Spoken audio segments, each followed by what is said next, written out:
कभी कभी ठाकुर जी पूरे पूरे संसारियों पे भी ठाकुर जी रीझ जाते हैं। ठाकुर जी बोले, भाई ये ब्राह्मण देवता बड़ा बहुत अच्छा लग रहा हमको।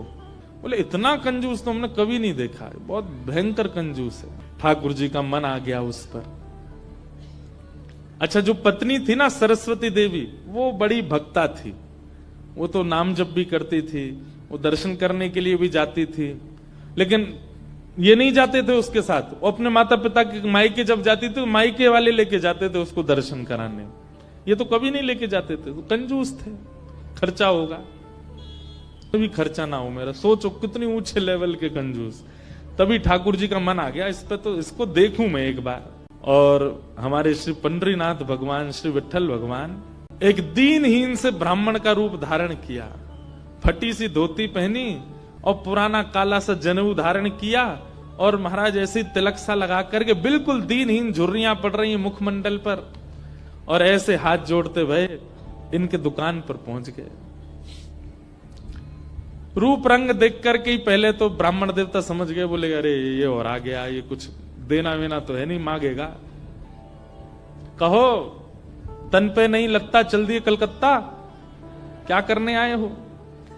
ठाकुर जी बोले, बहुत गरीब ब्राह्मण हूं मैं, मेरी बेटी का ब्याह होने वाला है, अपनी पुत्री का ब्याह करना है मुझे, और मुझे ब्याह के लिए थोड़ी व्यवस्था चाहिए धन की। आप तो बहुत बड़े धनवान सेठ हैं, कृपा कर दीजिए ना, कुछ दे दीजिए मुझको, मैं अपनी बेटी का ब्याह कर दूंगा और थोड़ा ठीक हो जाएगा। या तो धन दे दीजिए, नहीं तो कुछ सामान दे दीजिए, सामग्री दे दीजिए, मैं उसी से कुछ ना कुछ तो व्यवस्था करूं।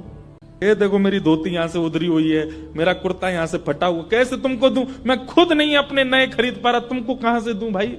ये सब तो केवल बाहर का दिखावा है, मेरे पर कोई पैसा वैसा कुछ नहीं है। दूसरों का धन ले रखा है मैंने। भैया चलते बनो, कहीं और जाओ, किसी और से मांगो, भगवान करे तुम्हारी बेटी का ब्याह बहुत अच्छा हो। बोले, मुझे या तो धन दीजिए, नहीं तो मैं यहीं बैठा रहूंगा। ठाकुर जी जिद पे आ जाए तो उनको कौन हटावे? आपके दर पे आया हूं, कुछ तो लेके जाऊंगा, मेरी बेटी का ब्याह है। अंत में हार करके ब्राह्मण बोला, देखो मैं ऐसे नहीं देता हूं, कुछ लाओ, मेरे पास गिरवी रखो, पैसा ले जाओ, और जब पैसा हो जाए तो पैसा देके अपना सामान ले जाना। तुम पे है कुछ देने के लिए? ठाकुर जी बोले, मुझ पे तो कुछ भी नहीं है, मुझसे कुछ काम करा लीजिए दुकान में, मैं ये कर दूंगा, आपकी साफ सफाई कर दूंगा, इतना कर सकता हूं, उसके बदले कुछ दे। बोले, उसकी जरूरत नहीं है, सब है नौकर चाकर मेरे पास, मैं तुम्हें बस इतना कह सकता हूं, कोई मूल्यवान सामग्री दो, पैसा ले जाओ।